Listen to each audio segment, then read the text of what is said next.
ወደ ቀጣይ ጥያቄ ቲቲ ቃሉት ያሰማለናቸው ቁጥር 12 ጥያቄ ምረጭ። ጥያቄ ቁጥር 12 እሺ። ዝሩ ቃልና አካላዊ ቃል ሲባል ምንድን ነው? አብራሪ። ዝሩ ቃልና አካላዊ ቃል ሲባል ምንድን ነው?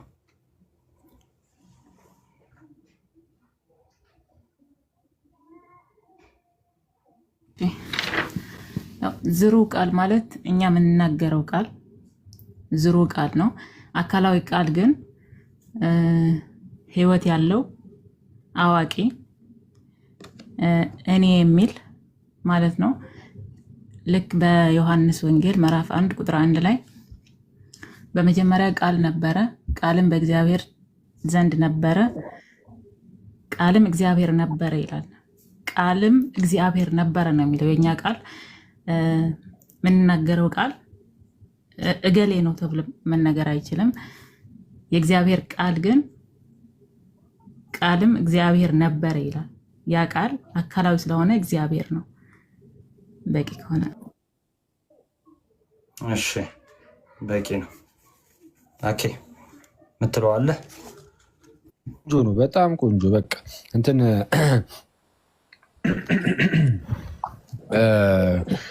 እንዴት ነው ዝሩ ቃል ማለት? ያው እንደተባለው በቃ የንግግሩ ማለት ነው። ያው ከአንደበታችን የሚወጣው ቃል ይሄ ዝሩ ቃል ይባላል። እና አካላዊ ቃል ሲሆን ግን የሆነ ማመዛዘን የሚችል ኢንቴሊጀንት የሆነ ማለት የሆነ እንደዚህ እውቀት ያለው እውቀት ኖሮት የሚያመዛዝን የሆነ ነገርን መርጦ ይህን እንዳድርግ ይህን አላድርግ የሚል ህይወት ደግሞ ያለው እንደዛ ማለት ነው። ይህን ሁሉ ነገር የሚያሟላ እሱ አካላዊ ቃል ጌታችን ኢየሱስ ነው።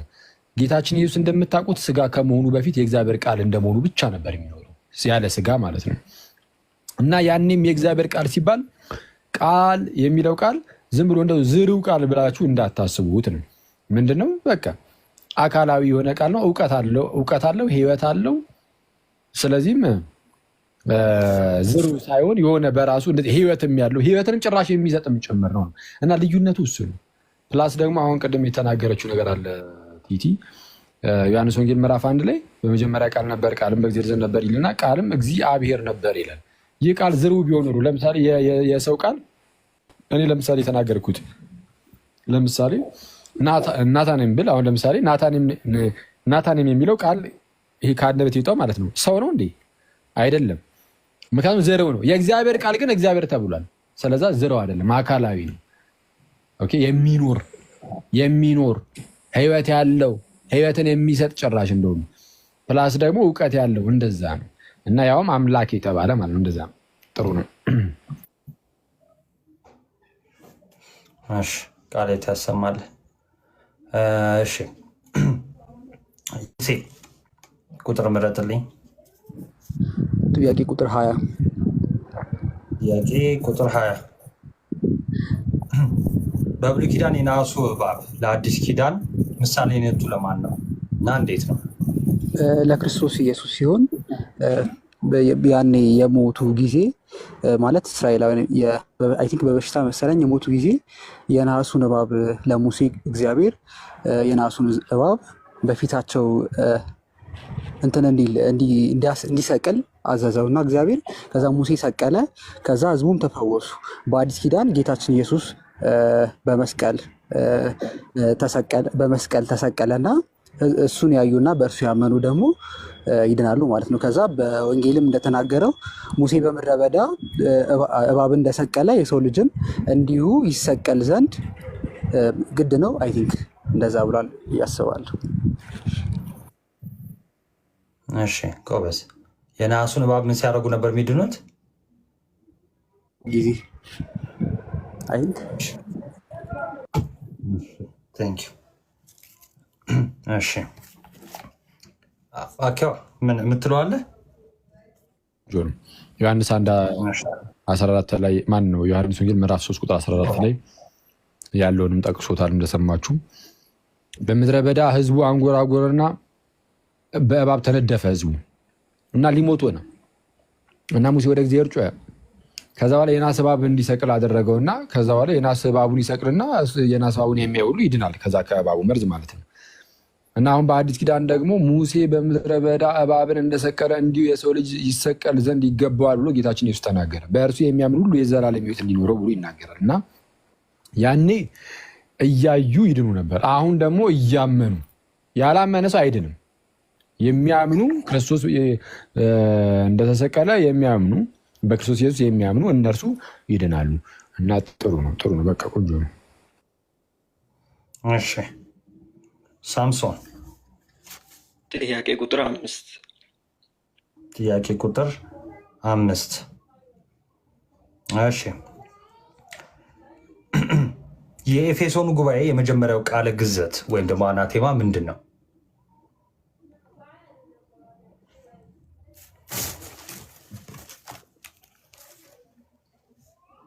አለ ሳምሶን አላውቀውም ይላል።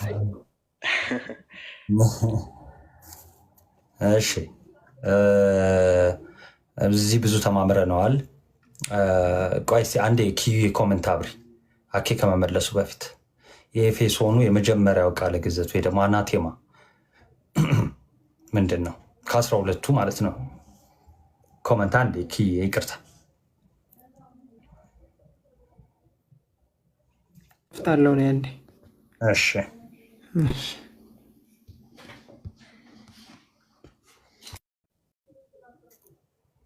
እስኪ ኮመንት ላይ ጻፉልኝ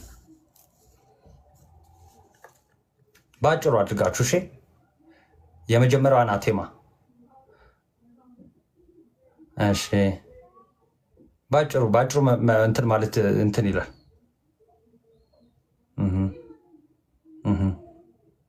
ሁለት ባህሪ ንስጥሮስ አሪዮስ የማን ያል ነው? የኤፌሶኑ። እሺ የኤፌሶኑ አናቴማውን ዘ12 አናቴማን ስናይ የመጀመሪያው ሁለት ባህሪ። እሺ መንፈስ ቅዱስ ከአብ ይሰርጻል። እሺ አሁን እነዚህ ያነበብኳቸውን መልስ መንፈስ ቅዱስ ከአብ ይሰርጻል፣ ሁለት ባህሪ ምናምን ያላችሁ ስሙ። ኦኬ እሺ መልስ አሪዮስ ምናምን ያላችሁ በጣም ያን ያህል በጣም ብትሸመድዱት በቃላችሁ ብትይዙት ቆንጆ ነው፣ ግን መነበብ አለበት። 12ቱም አናቴማዎች መነበብ አለባቸው። ወልድ ፍጡር የሚል እሺ። ኤኒዌይስ አኬ ቀጥል ወደ መልሱ።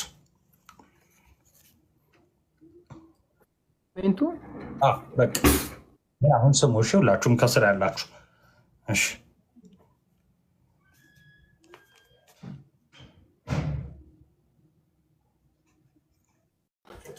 እሺ የመጀመሪያው አናቴማ በቃ እንትን የኤፌሶኑ ጉባኤ 12ቱ ቃለ ግዘት ወይም አናቴማዎች ምን ማለት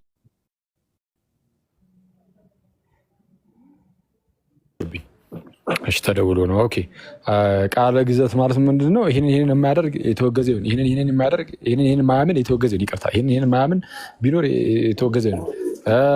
የሆነ ማለት ከሐዋርያዊ ከሆነው አስተምህሮ ውጭ የሆነ የሚያምን የተወገዘ ይሁን እያለ የተነገረበት ነው።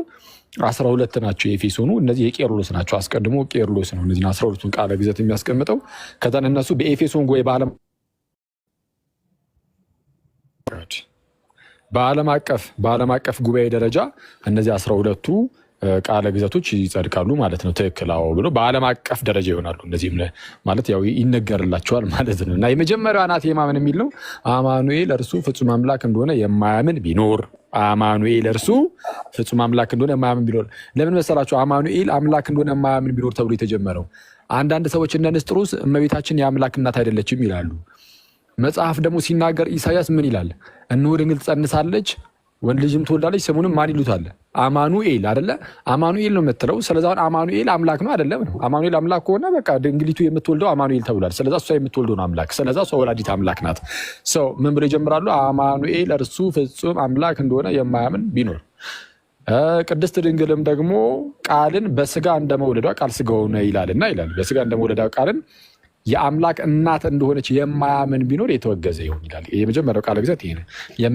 የአማኑኤልን ፍጹም አምላክነት የእመቤታችንን ወላዲት አምላክነትን የሚክድ ቢኖር የተወገዘ ይሁን እንደማለት ነው። አጭሩ እንደዛ ታይ።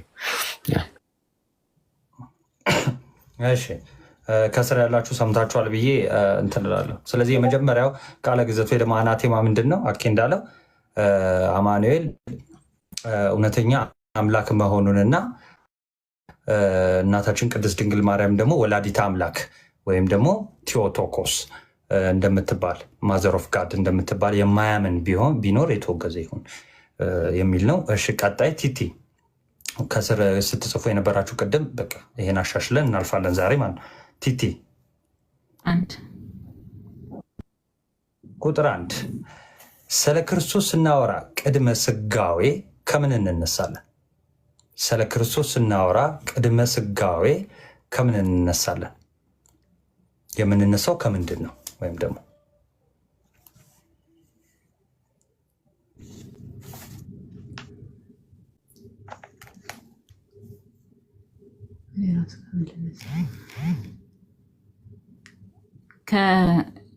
የእግዚአብሔር አብ ልጅ ብቸኛ ልጅ እንደመሆኑ ወይ ደግሞ ቃል በቃል ስጋ ሳይዋሃድ ቃል እንደነበረ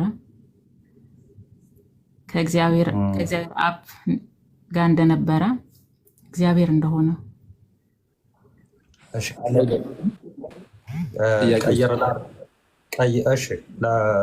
ስለ ክርስቶስ ቅድመ ስጋዌ ስለ ክርስቶስ ስናወራ ቅድመ ስጋዌ ከምንድን ነው የምንነሳው? ወይ ደግሞ ከምንድን ነው መነሳት ያለብን? ከምን እንነሳለን? ብቻ ዘላለማዊነቱን ያው ቅድመ ስጋዌ ማለት ከዘላለሙ ብለን ነው የምናወራው። ከምንድን ነው የምንነሳው ማለት ነው እኮ። ቅድመ ስጋዌ ከሆነ ስለ ቃል ነው የምናወራው። ከምንድን ነው የምንነሳው? ምን አልከን? አኬ ከአምላክ ነው። ናይስ ቆንጆ ነው። ቀጥይ። እሺ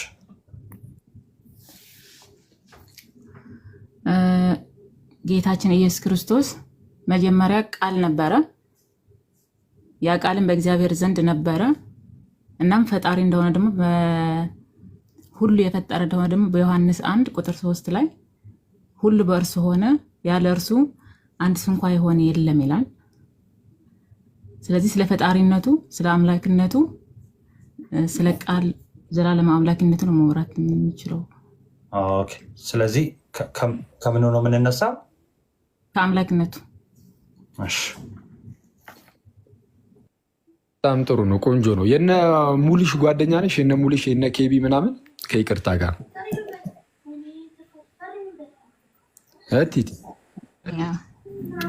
ኦኬ፣ በትውውቅ ደረጃ ነው። ጥሩ ነው። አዎ እንግዲህ ከቅድመ ስጋዊ ከተባለ ስጋ ከመሆኑ በፊት በዘላለም ውስጥ ነበረ ተብሎ የተነገረለት ቃል እንደመሆኑ ነው። በመጀመሪያ ቃል ነበረ፣ ቃልም በእግዚአብሔር ዘንድ ነበረ፣ ቃልም እግዚአብሔር ነበረ።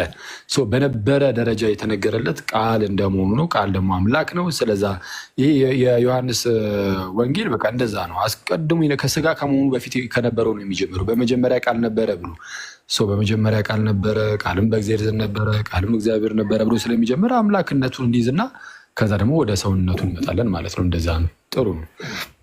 ጎበዝ ልጅ። እሺ ይሴ ቃልት ያሰማለን።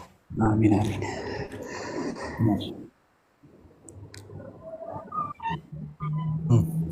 ቁጥር ጥራል 19 ተብሎ 19 ዓለም አቀፍ ጉባኤያት ምን ማለት ነው? ዓለም አቀፍ ጉባኤያት ማለት ከዓለም አቀፍ የተውጣጡ ከዓለም አቀፋዊቷ ቤተክርስቲያን የተውጣጡ ከተለያየ ሀገራት የተውጣጡ ሊቃውንት፣ ጳጳሳት እንዲሁም ሌሎች ዲያቆናትም ሊሆኑ ይችላሉ። እነሱ ተሰብስበው የሆነ ነገር ወይም የሆነ ምንፍቅና ወይ ደግሞ የተለየ አስተምሮ በሚኖርበት ጊዜ ተሰብስበው በአንድ ቦታ ተሰብስበው በዓለም አቀፍ ደረጃ የተላለፈውን ሐዋርያዊ ትምህርት ምንድነው የሚባለው የሚያጸድቁበት ሳይሆን ያው የነበረውን የሚያጎሉበት የሚያስተምሩበት እና ምንፍቅናውን የሚመክቱበት ነው ብዬ አስባለሁ። እሺ ቴንክ አኬ የምትለው ካለ ሚዩት እያነሳ። እሺ ሶምሶን ቁጥር 21 ቁጥር 21 እሺ በመንፈስ ቅዱስና በእግዚአብሔር ወልድ ላይ የአምላክነት ጥያቄ የተመለሰበት ጉባኤያት። አንዴ ጥያቄውን ድገምል። እሺ በመንፈስ ቅዱስ እና በወልድ ላይ በእግዚአብሔር ወልድ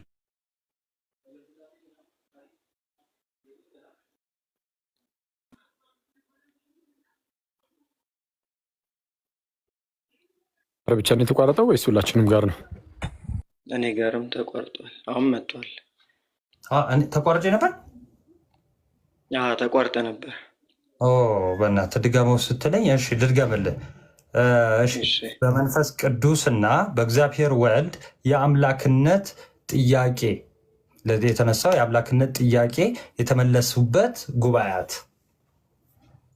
አሁን ይሰማል? አሁን ይሰማል። የክርስቶስ አምላክነት የተመለሰበት ጉባኤ መጀመሪያው የኒቅያ ጉባኤ ነው። ሁለተኛው ደግሞ የመንፈስ ቅዱስ አምላክነት በግልጽ የተነገረበት ጉባኤ ደግሞ ቦዝ ኒቅያም ቀጣዩ በ381 የተደረገው በቁስጥንጥንያ ጉባኤም ጭምር ነው። እሺ የምትለው ነገር አለ? አይበቃ ኒቅያ ላይ አይበቃ ብዬ የምናገረው ነገር አይበቃ ብዬ ሲጀምር በቃ ካርክ በቃ ሲዘገብ ሚት አድርጎ አትለኝም እንደ አንተ ራስህ እየማርክ እና እንግዲህ የክርስቶስ አምላክነት ላይ የኒቅያው ጉባኤ ዋናው የመሰብሰባቸው ምክንያት የእነ አርዮስ ምንፍቅና ነው፣ ወልድን ፍጡር ማለታቸው። በኋላ ላይ ግን ኒውማቶማኪ የሚባሉ ሰዎች ተነሱ። ማለት በዚህ መልኩ የሚጠሩ እነሱ ራሳቸውን ኒውማቶማኪ እያሉ ሳይሆን ኒውማቶማኪ የሚለው ቅጽል በእነ ቅዱስ አትናቴዎስ ነው የተሰጠው። እነ ቅዱስ አትናቴዎስ ኒውማቶማኪ ይሏቸዋል። ምንድነው? ጸረ መንፈስ ቅዱስ ማለት ነው። እነዚህ መንፈስ ቅዱስን ፍጡር የሚሉ እነ መቄዶኒዮስ ማሲዶኒየስ እና የመሰሉ ማለት ነው። እነሱን የመሰሉ ሰዎች መንፈስ ቅዱስን ፍጡር ነው ይሉ ነበረ። ለሱ የቁስጥንጥንያው ጉባኤ በደንብ ምን ብሎ ይናገራል? በመንፈስ ቅዱስ የኒቅያው ጉባኤ ስለ መንፈስ ቅዱስ በቃ በመንፈስ ቅዱስም እናምናለን ነበር የሚለው። በመንፈስ ቅዱስም እናምናለን ብሎ የዘጋው። ስለ መንፈስ ቅዱስ ሌላ ዝርዝር ሀሳቦችን አላስቀምጠም። በዋናነት ትኩረት የነበረው ወልድ ላይ ስለነበረ፣ የቁስጥንጥንያ ጉባኤ ላይ ግን እነዛ ሰዎች ኒውማቶማኪስ ተነስተው ስለነበር በጣም በዝተው ስለነበረ ምን አለ? በመንፈስ ቅዱስም እናምናለን እርሱም ጌታ ሕይወትን የሚሰጥ ከአብ የሚወጣ ከአብና ከወልድ ጋር በአንድነት እንሰግድለታለን እናመሰግናለን ይላል። ከአብ እና አብና ወልድ አምላክ እንደሆኑ ይታወቃል። በቃ ኦልሬዲ ይታወቃል። ይነሴንስ ኦፍኮርስ መንፈስ ቅዱስም አምላክ እንደሆነ ይታወቃል። ግን ምንፍቅናን ከመመከት አንጻር ማለት ነው ከአብ እና ከወልድ ጋር በአንድነት እንሰግድለታለን። አንድ ሰው ምን ብሎ ሲጠይቅ ሰምቼዋለሁ ከዚህ ቀደም ይህንን ነገር አይቶ አብና ወልድ ይሰግዱለታል ማለት ነው ከኛ ጋር አንድ ላይ ሆኖ ለመንፈስ ቅዱስ የሚል ሰው ያለ ሰው ነበር። ነው እንደዛ አይደለም። ከአብና ከወልድ ጋር በአንድነት እንሰግድለታለን ማለት ከአብና ከወልድ ጋር እኛም አንድ ላይ ሆነን ከነሱ ጋር እንሰግዳለን ለመንፈስ ቅዱስ። እንደዛ የሚባል አብ ለምን ለመንፈስ ቅዱስ ይሰግዳል? አይሰግድም። እንደዛ ሳይሆን ለአብ ለወልድ እንሰግድ የለ በአንድነት ለመንፈስ ቅዱስም ከአብና ከወልድ ጋር ማለት ነው። ለአብና ለወልድ እንደምንሰግደው በአንድነት ለመንፈስ ቅዱስ ይሰግዳል። ሚኒንግ መንፈስ ቅዱስ ከአብም ከወልድም ጋር አንድ ነው። ስለዚህ አንድ ጌታ ነው፣ አንድ አምላክ ነው የሚለው በደንብ በስፋት እዛ ላይ ተነግሯል። በቃ እንደዛ ነው። እሺ ቲቲ ቃል ተሰማል። ቲቲ 4 ቁጥር 24 እርሱም የማይታይ አምላክ ዳሽ ነው ዳሽ ሙላ እና ቁጥሩንም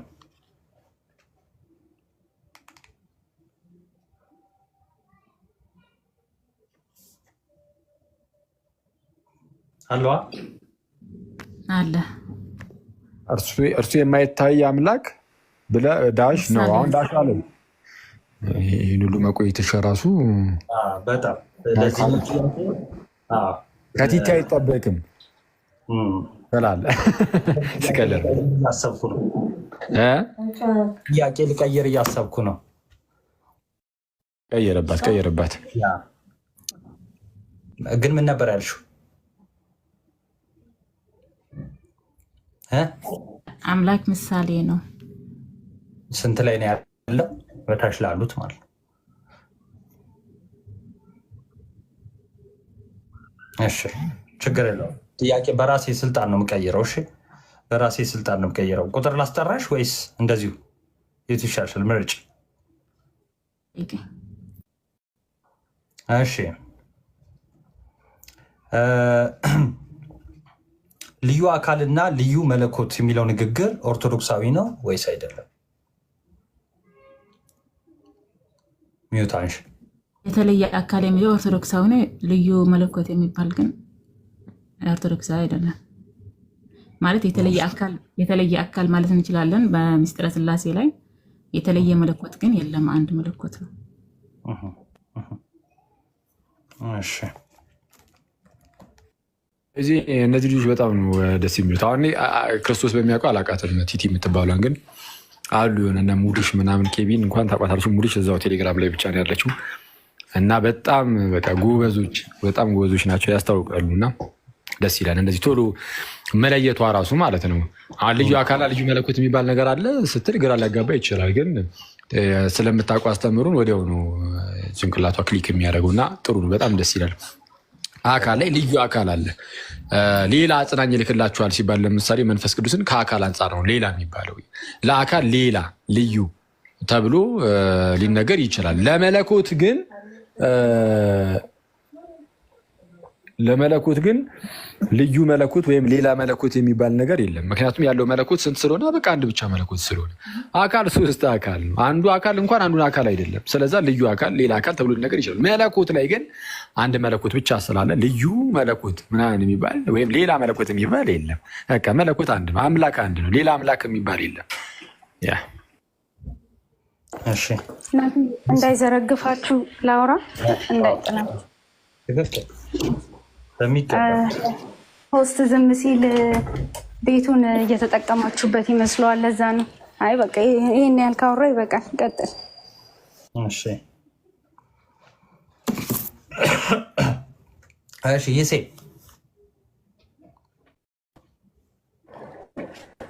አለ ጥያቄ ቁጥር አለ ጥያቄ ቁጥር 6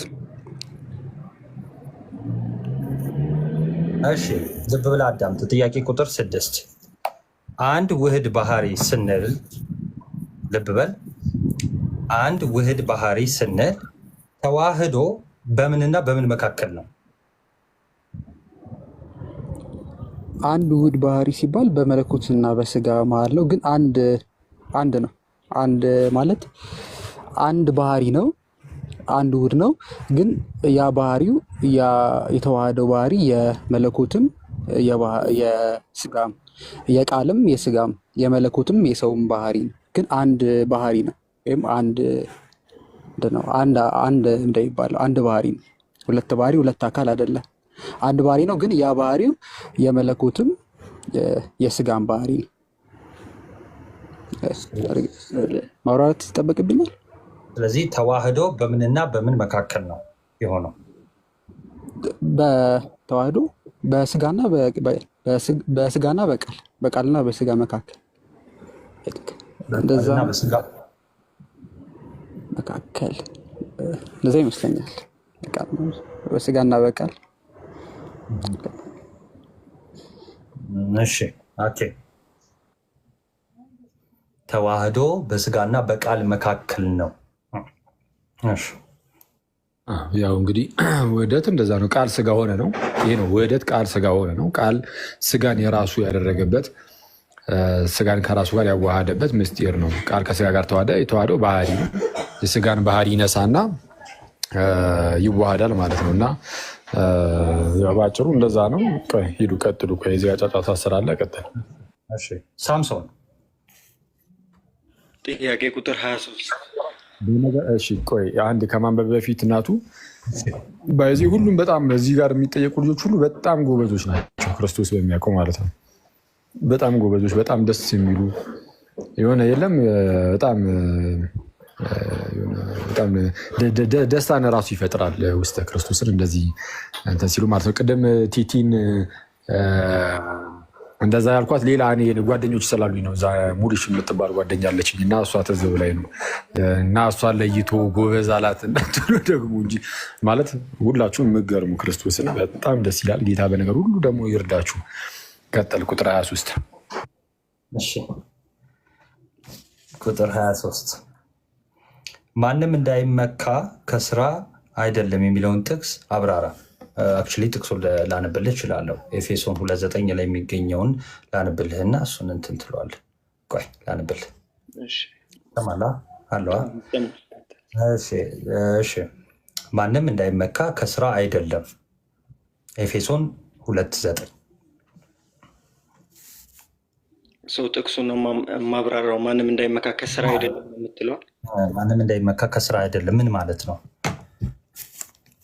እሺ እንግዲህ ያው ይሄ ጥቅስ የሚናገረው ማለት ከቁጥር 8 እስከ 10 ስንመለከት ራሱ ነገረ ድነትን ነው የሚያነሳው እና ኦርቶዶክሳዊ ነገረ ድነት በሶስት ይከፈላል። የመጀመሪያው ድነናል የሚል ነው። ሁለተኛው እየዳነን ነው የሚል ነው። ሶስተኛው ደግሞ እንድናለን ብለን የምንናገረው ነው ማለት ነው። ሰው የመጀመሪያው ድነናል ስንል ከምንድን ዳን ነው የሚለውን ግዴታ ማንሳት ይኖርብናል ማለት ነው። ሰው አስቀድመን ያው ብዙ ላለማንዛዛት ጀስት አዳም የእግዚአብሔርን ትእዛዝ አፈረሰ። ከዛም በኋላም ውድቀት መጣበት ማለት ነው። ባህሪው ሟት የሆነ ሰው ከዚህ ሟቲነቱ ለመውጣት በጣም ቢታገልም በብሉይ ኪዳን እንደምንመለከተው በጣም ብዙ ለኃጢአት ስርየት የሚቀርቡ መስዋዕቶች ነበሩ ማለት በስራ ብቻ ማለት ነው። እና እነዛ የቀረቡ ቢሆንም ግን ልክ ቅዱስ ጳውሎስ ዕብራውያን ምዕራፍ 10 ላይ እንደሚናገረው ሰውን ከኃጢአቱ ሊያጥቡት አልተቻላቸውም። እናም በዚህ ምክንያት የእግዚአብሔር ልጅ ኢየሱስ ክርስቶስ መምጣት ነበረበትና በሱ ጸጋ ብቻ ዳንን ማለት ነው። ልክ ቁጥር 8 ላይ ምንድነው ጸጋው በእምነት አድኗቸዋልና ይህም ከእናንተ አይደለም ማንም እንዳይመካ ከስራ አይደለም ብሎ የሚናገረው ሰው የኢየሱስ ክርስቶስ መገለጥ ለእኛ ጸጋችን ነው። እናም በእርሱ ሰው መሆንና መሰቀል በእሱ ቤዛነት እኛ ድነናል። ስለዚህም በጸጋው እንጂ በስራችን አይደለም። ሰው ከዚህ አንጻር ይበቃል። እሺ እግዚአብሔር ያክብርህ። አኬ የምትለው አለ? እሺ ቲቲ ልክ ነኝ? ቲቲ ናት። እሺ ቁጥር 16 እሺ ቁጥር 16 ጌታችን መድኃኒታችን ኢየሱስ ክርስቶስ ከተናገረው ስልጣናዊ ቃል ከመጽሐፍ ቅዱስ አንዱን ጥቀሽ።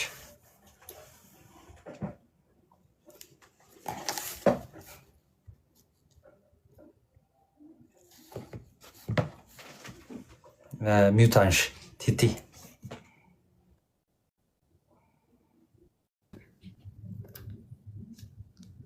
ጌታችን መድኃኒታችን ኢየሱስ ክርስቶስ ከተናገረው ስልጣናዊ ቃል አንዱን ጥቀሽ።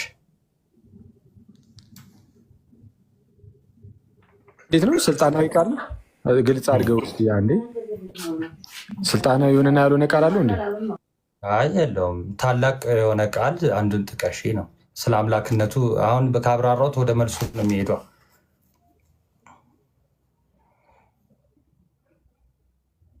ጥያቄው ገብቶሻል አይደል? ቆይ ኦኬ ቲቲ ገብቶሻል? አራለኝ ደስ ይለኛል። እሺ ጌታችን መድኃኒታችን ኢየሱስ ክርስቶስ ስለ ስልጣኑ ከተናገረው ቃል አንዱን ጥቀሽሽ።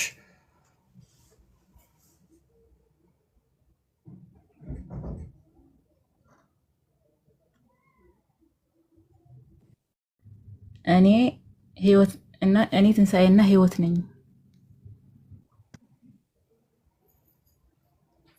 እኔ ህይወትና ትንሣኤ ነኝ። እሺ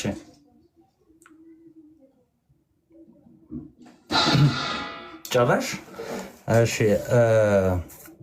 ወደ አኬል ዙር። አኬል ጠይቀ አለ ያ ጌታችን መድኃኒታችን ኢየሱስ ክርስቶስ ስለ ስልጣኑ ከተናገረው መጽሐፍ ቅዱሳዊ ጥቅስ ስለ እርሱ ስልጣን ከተናገረው ነው። አሁን ለምሳሌ መጽሐፍ ቅዱሳችን እንደምታውቀው ለምሳሌ ክርስቶስ እንደ ባለስልጣን አስተማራቸው ተብሎ ተነግሯል። ያ ማለት ሌላው ትምህርት እንደ ባለስልጣን አይደለም ማለት አይደለም። አሁን እንትን እንዳይል እኮ ነው አሻሚ እንደ ባለስልጣን ያስተምራቸው ነበር የሚል አለ። ለምሳሌ በዚህ በማቴዎስ ወንጌል ምዕራፍ 7 የመጨረሻው ቁጥሮች ላይ ምዕራፍ 5 ምዕራፍ 6 ምዕራፍ 7 የተራራው ስብከት ነው እንደሚታወቀው የማቴዎስ ወንጌል እና እዛ ተራራ ላይ ሁሉ ይሰብክና ከዛ በኋላ እንደ ባለስልጣን ያስተምራቸው ነበር ይላል። ሌላ ክፍል ላይም አለ አክቹዋሊ እና የተራራው ስብከት እንዲህ የሚያደርጉ ብፁዓን ናቸው እንዲህ የሚያደርጉ ብፁዓን ናቸው ብሎ የተናገረው ፕላስ ደግሞ ለቀድሞ እንዲህ አታደርጉ ተብሏል እኔ ግን እላችኋለሁ እያለ በስልጣን የተናገራቸው ንግግሮች አሉ። አሁን ስለራሱ ስልጣን ከሆነ ስልጣን ሁሉ በሰማይም በምድርም ተሰጠኝ እያለ ለምሳሌ በማቴዎስ ወንጌል ምዕራፍ 28 ቁጥር 18 ላይም ተናግሯል። በዮሐንስ ወንጌል ምዕራፍ 5 ቁጥር 17 ጀምሮም አባቴ እስከዛሬ ይሰራል እኔም ደግሞ እሰራለሁ አብ የሚያደርገውን ሁሉ ወልድ ደግሞ ያን እንደዚህ ያደርጋል እያለ እንደዚህ እና መሰል ነገሮችን ተናግሯል። ግን ስልጣናዊ ቃል የምትለው አሁን ትንሽ እንትን የሚል መስሎኝ ነው። ኤኒዌይስ ጥሩ እሺ፣ ያው እናንተ ናችሁ እንትን የምትሉት እሺ።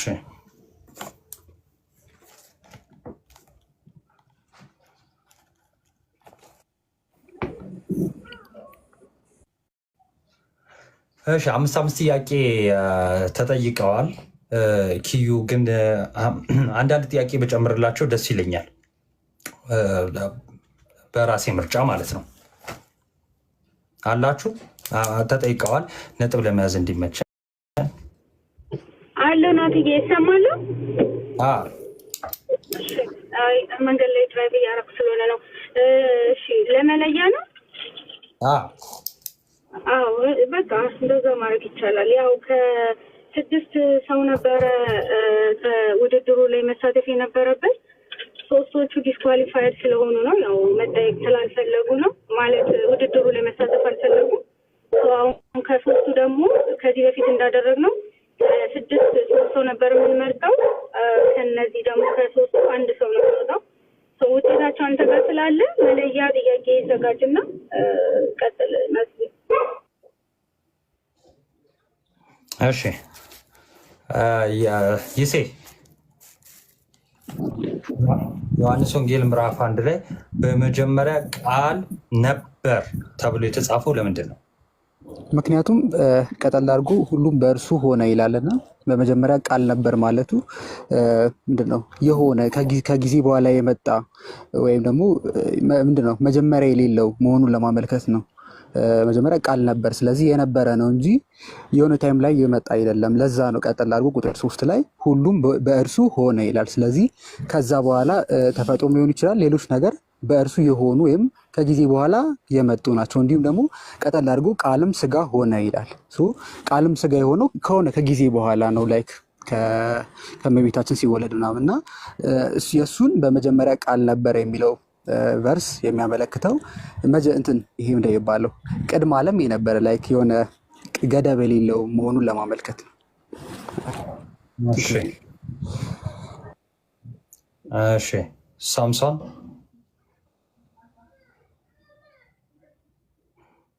አለ ቀጥል። እሺ በራሴ ስለሆነ ልምረጥና ልጠይቅ።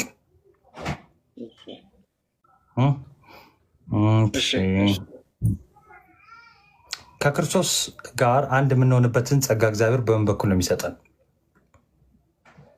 ከክርስቶስ ጋር አንድ የምንሆንበትን። እሺ ሮሜ ምዕራፍ 6 ካልሳሳትኩኝ ቁጥር 3 ላይ ቅዱስ ጳውሎስ እንደሚናገረው የተጠመቃችሁ ሁላችሁ ከክርስቶስ ኢየሱስ ጋር አንድ ትሆኑ ዘንድ እንደተጠመቅን አታውቁምን ብሎ ስለሚናገር በጥምቀት ነው ከክርስቶስ ኢየሱስ ጋር አንድ የምንሆነው። እሺ እግዚአብሔር አክብርልን። ቲቲ አሉ የቅዱስ ቄርሎስ በኤፌሶን ጉባኤ የቅዱስ ቄርሎስ ፎርሙላ ተብሎ የሚታወቀውን ምንድን ነው?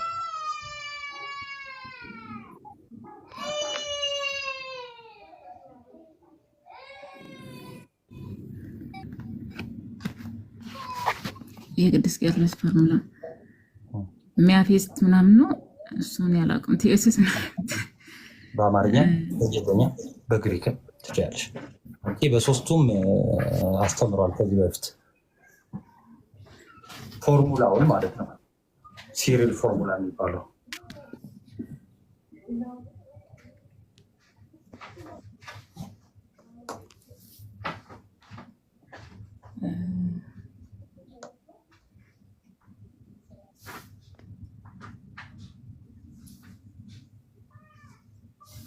ይቅርታ ሊመጣልኝ አልቻለም። ኦኬ ምን ነበር?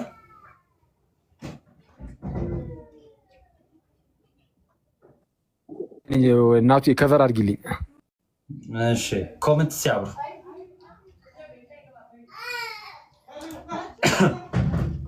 ኮመንት ይብራናቱ። በቃ ጨርሻለሁ እኔ። ኮመንት አብሮና ግን ይሄ መጨረሻውን ያው ቅዱስ ቄርሎስ ሲባል ግዴታ ማወቅም ስላለብን ምናምን በጣም በጣም ጎበዞች ናችሁ። ይሴ ሳምሶን ቲቲ ኮመንት አብሮ ፕሊዝ። አንዴ ሞዴሬተር አንዴ አብሩና ጥያቄውን ጨርሰናል። እንደውም እኔ ለመለያ ብዬ አንዳንድ ጥያቄ ጠይቄያለሁ። የመጨረሻው ጥያቄ ግን ሲሪል ፎርሙላ ምንድን ነው? ሲሪል ፎርሙላ ምንድን ነው?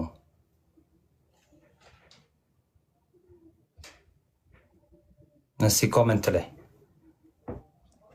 ሃይፖስታቲክ ዩኒየን አይደለም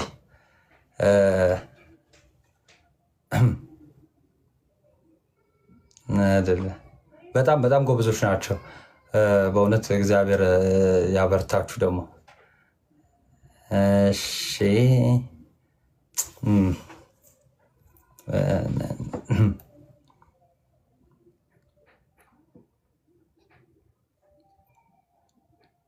በግሪክ የጻፈ ነው። ሞክርልህ። እሺ ቆይ ይሄኔ የጻፉ ውስጥ ባይዘወይ ተደጋጋሚ ሰው እኮ ነው የሚጽፈው። ምኑን ጻፉ ብላቸው ነው? ሲሪል ፎርሙላ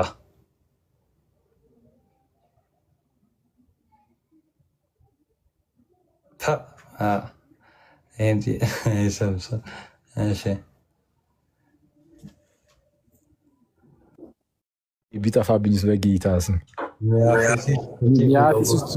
ሚያፌሲስ ቱቴኡ ሎጉስ ሳርኮሜኔ በአማርኛ ወይ ደግሞ በእንግሊዘኛ ይበሉት ከተቻለማ በጣም በአማርኛ በቃ በአማርኛ የጻፈ በቃ ሽልማት አለው። ይኸው የመጀመሪያ የጻፈ ሰው እኔ ነኝ አስገብቼ የምሸልመው በአማርኛ። ይሄ ግድ ነው ባይዘወይ ይሄ ፎርሙላችን እኛ የቅዱስ ቄርሎስ ተማሪዎች ነን እና ያ ማለት ያው የቤተ ክርስቲያንን የገለጠው ግን በሲሪል ፎርሙላ ተብሎ ነው የሚታወቀው እና ቤተክርስቲያናችን በቃ በደንብ አሁን የአፌሳይት ክሪስቶሎጂ አይደል የምንቀበለው። እሺ አኬ በአማርኛ ትችለዋለህ? በቃ ማን እኔ መልሷ ምን በቃ ሽልማታችሁ አመለጣችሁ ነቅ እና ኧረ እመቤቴን አላወኩም ነበር። ኧረ ችግር የለውም እኔን አዳንከኝ። የስጉ ቃል አንድ ባህሪ ሚያፌሲስ ማለት ሚያ ማለት አንድ ማለት ነው እና ፎሲስ ማለት ደግሞ ፌሲስ ወይ ደግሞ ፎሲስ ማለት ደግሞ ባህሪ ማለት ነው። አንድ ባህሪ የስጉ ቃል አንድ ባህሪ የሚል ነው። ይሄ የቅዱስ ቄርሎስ ፎርሙላ ይባላል። የቤተክርስቲያናችን አስተምህሮ ነው። በቃ የኛ አሁን እኛ ስንጠየቅ ምንድን ነው የምንለው? በቃ ይሄንን የስጉ ቃል አንድ ባህሪ አማኞች እኛ አሁን ሰለሚያፌሳይት ስንጠይቅ በቃ ይሄ እዚህ ላይ ነው የሚመሰረተው ማለት ነው ትምህርታችን ማለት ነው። የነገረ ክርስቶስ አስተምሯችን በዮሐንስ ወንጌል ምዕራፍ 1 14 ካልተሳሳትኩ ቃልም ስጋ ሆነ በሚለው ይጀምርና ከዛ በኋላ በዚህ ይህንን ሲሪል ፎርሙላ ይዘን በደንብ እንትን እንላለን መሰለኝ። አይ ቲንክ አፎሚያ አይደለ ቲቱ መሰለኝ ግን ለአፎሚያ ቴክስት ሲያደርግላት አኬ ስላየው በውስጥ ማጣራት የሚኖርብኝ ነገሮች ይኖራል። በግሪክ ስላችሁ ደግሞ የእንግሊዝኛ በግሪክ ማለት ነው። ይሄ ፕሮናውንሱን ከጻፋችሁ ይበቃል ማለት ነው። ሚያፎሲስ ቱቴኡ ሎጎ ሳሳርኮሜኔ እንደሞ አበላሸ እንዳልባል እና ስለነበረን ቆይታ በጣም እግዚአብሔር አክብርልን። በጣም ጎበዞች ናችሁ። ይህኒ ሳላስሞክር አይደለም እኔማ እንደዚሁ እንድትሸልመኝ እኮ ብዬ ነው። ግን ይህንን ቃል ራሱ አኬ እኮ ብዙ ጊዜ ሲለው ሰማ ነበርና ለመያዝ ሞክሬ በቃ አልሆነልኝም። ግሪክኛውን ማለት ነው ሳርኮሜ ምናምን እዚ ላይ በጣም ከባድ ወርድ ነው ወርዱ። እንትን አድርጌ እንደዛ ከሆነ የኔን ፕሮፋይል ይሄን እየነካው የኔን ፕሮፋይል ንኩትና ምንድን ነው የሚያመጣላችሁ? የኔን ስትነኩት ቆይ ስትነኩት የኔ ፕሮፋይል እንትን አለ ባዮ አለው። ባዮ ላይ አስቀምጨዋለሁ። ፕሮናውንሱም ካላጠፋሁት ፕሮናውንሱን ማለት ነው። ሚያፌዘሎጎስ ሳርኮሚ ምናምን ይላል። እሷን እንያዝ። አክቹዋሊ ግዴታ በእንትን ግዴታ በግሪክ መያዝ አለባችሁ። አይ በግሪክ ግዴታ ብትይዙ ቆንጆ ነው ይሁን። ቅዱስ ቄርሎስ የተጠቀመበትን ብትይዙ ቆንጆ ነው። ግን ደግሞ በእንግሊዝኛም ብትይዙ ሰየው፣ በአማርኛም ብትይዙ ግድ ነው። ቢያንስ በአማርኛ በቃ የስግው ቃል አንድ ባህሪ የሚል ነው። እግዚአብሔር ያክብርልን። ጎበዞች ናችሁ። በጣም በጣም ደስ ይላል። እናትዬ በጣም ነው የምናመሰግነው። እሰማለሁ። ትሰሚያለሽ። አኬ የሚለውን ይበልና እንጨርስ። እሺ። አይ እኔም አንድ መልእክት ስላለኝ ነው ልበልና አኬልሽ ይቀጥላል። በጣም ነው የምናመሰግነው ስለነበረን ጊዜ። እግዚአብሔር አምላካችን ስም የተመሰገነ ይሁን። አኬልሽ ናቱ በጣም እናመሰግናለን። አሁን የመጀመሪያና ሁለተኛ ዙር ላይ ሶስት ልጆች ተወስደዋል። አሁኑ ደግሞ ውድድር ላይ ያው ቅድም ተናግሬያለሁ፣ አንድ ሰው ነው የሚወሰደው። ደን 7 ነው የሚሆኑት። ቴሌግራም ላይ ጥያቄ ይዘጋጅላቸውና 3 ሰው ብቻ ነው ከ1 እስከ 3 የወጣ ብቻ ስለሆነ የምንፈልገው ከ3 ሰዎችን እንወስዳለን። ከዛ ያሰብነው አክሊልሽ አለ አንዴ ኮንፈርም አድርገኝ ካለ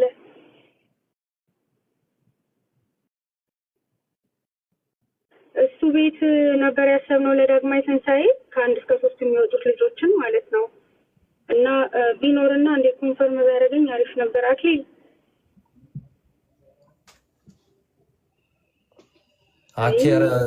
በጣም ወይ እናወራዋለን። በቃ ወይ እዚህ እንትን ላይ እናድርግ። ትቶት ሄዷል መሰለኝ። ጫወተብን እኮ በስመ አብ። ኧረ ተው እንዴ! እዚህ ጫጫታ ላይ ስላለው የሚያዘኝ እኮ ነው የማልከፍተው። ለማንኛውም እንትን በጣም ደስ የሚል ጊዜ ነበር። እግዚአብሔር ይመስገን በጣም የምር እና አብሽ እዚህ እንደው የሚጠየቁ ልጆችን ዝም ብለን አንድ ቀን ዝም ሰብሰብ አድርጊ በአካል ባገኛቸው ራሱ እዚህ ይመቸኛል ስላለ ያው አንድ ቀን ትላለህ አይቀርም። ግን በጣም ደስ ይላል። እግዚአብሔር ይመስገን። ቲቲ በጣም ይቅርታ እኛ ላይ ቪዲዮ ሳትከፍታለች። አሁን ገና መብራት መጣ እውነቱን ለመናገር ክርስቶስን እና ምንድነው ሌላው ቀስ ብሎ ይደርሳል በለኝ።